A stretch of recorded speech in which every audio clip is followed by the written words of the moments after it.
Astag'firullah, shunday pasport kontroliga очередga kelsam, hammasi xitoylik turibdi. Mana ikkala yangi ham xitoylik.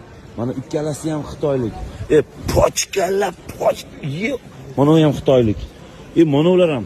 Qalasizlar, yaxshimisizlar? China.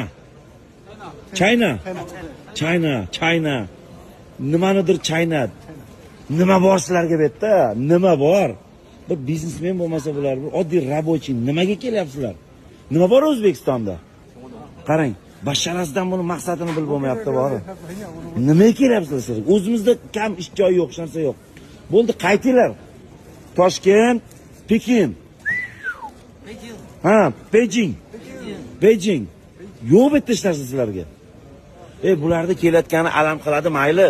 Onayni ham bir yil ichida 300 ta o'zbekistonlik ayol xitoylik yerga tegibdi. Astag'firullah, tavba qildim.